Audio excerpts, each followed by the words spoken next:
তো দেখো এই যে বিকেলবেলা আজকে এখন কটা বাজছে না, প্রায় 4:45 বাজছে। তো এইখানে স্যার এসে গেছে 4:30টার সময়। তো সে করেই আমি এরপর উঠলাম, উঠে আর আজকে না একটু ওয়েদারটা একটু মানে হালকা আছে আর কি, এতটা গরম নেই।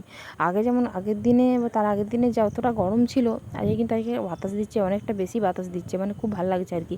এদিকে দেখো এখানে স্যারকে একটু শরবত করে দেবো, ও চাটা খায় না, তার জন্য ওকে একটু শরবত করে দেবো। তো শরবতটা দিয়ে এসে তারপর আমি চাটা বসিয়ে দিয়ে তারপরে শরবতটা করলাম আর কি। তারপরে একটু চাও খেয়ে নেবো, কারণ কি এই কদিন গরমের জন্য চাই খাওয়া হয়নি। তো আজকে যেহেতু একটু বাতাসটা দিচ্ছে, একটু ভালো লাগছে, ঠান্ডা মানে একটু ঠান্ডা ওয়েদারটা আছে, তার জন্য একটু মানে চাও খেয়ে নেবো। আর দেখো পছন্দের আমার বিস্কুট, টপ বিস্কুট, তো চপ বিস্কুট দিয়ে চাটা আমি খেয়ে নিচ্ছি। আর বাইরের দিকটা দেখছি, মানে অনেক দিন বাদে এত সুন্দর বাতাস দিচ্ছে। আর এই দেখো বাইরে ওয়েদারটা দেখো কতটা সুন্দর বাতাস দিচ্ছে, হু হু করে বাতাস দিচ্ছে। আর আজকে না আমার কাজ করতে খুবই ভালো লাগছে, মানে কদিন এত বিরক্ত লাগছিলো কাজ করতে, বিকেলবেলাটাই বলো সন্ধ্যেবেলাটাই বলো রান্নায় বলো যেমনই কাজ বলো, মানে এত কষ্ট হচ্ছিলো। তো আজকে না বেশ ভালো লাগছে কাজ করতে। তো দেখো বাইরেটা ঝাঁট দিয়ে দেবো, আর এত সুন্দর বাতাস দিচ্ছে মনে হচ্ছে বাইরেটাতেই বসে থাকি, কিন্তু বাইরেটার এখনও মানে সেরকম তাপটা এখনও একটু হালকা আছে। তো আরেকটু ওয়েদারটা মানে আরেকটু বিকাল হলে মানে ওই তাপটা একদমই কমে যাবে। তারপরে দেখো বালতিটা ভরতে দিয়ে গেছিলাম জল ভরতে, তো জলটা ভরে আগে বাইরের দিকটা ঝাঁটিয়ে দেবো, পরিষ্কার করে ভালো করে জলটা ছড়িয়ে নেবো, যাতে একটুকু ধুলো না উড়ে। একই তো বাতাস দিচ্ছে, তারপরে জল যদি না দিই তাহলে আরও ধুলো উঠবে।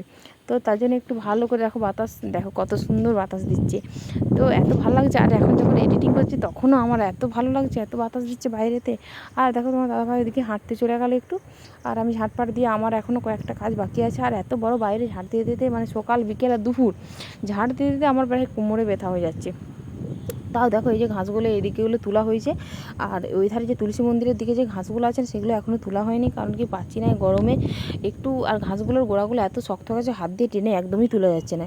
তারপর দেখো কতগুলো বাসন ছিল, দেখো একদম শরবত খাওয়া থেকে আরম্ভ করে চা খাওয়া থেকে আরম্ভ করে দুপুরের বাসন সব কিছুই রয়ে গেছিলো।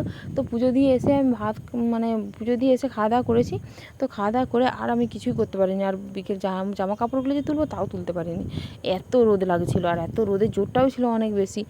আর তারপরে দেখো বাসনগুলো ধুয়ে নিচ্ছে। আর দেখো আজকে কাঁসার থালাতে তোমার দাদাভাইকে ভাত দিয়েছিলাম, আর ওইখানেই না আমি আমের চাটনিটা দিয়েছিলাম। আমের চাটনিটা দেওয়ার ফলে ওটা কি হয়েছে, কাঁসার থালাটা এত দাগ হয়ে গেছে কালো, তো ওটা মাজতে মাজতে অনেক সময় পেরিয়ে গেছে। তারপরে দেখো কাপড়গুলো ভাঁজ করে নিচ্ছি।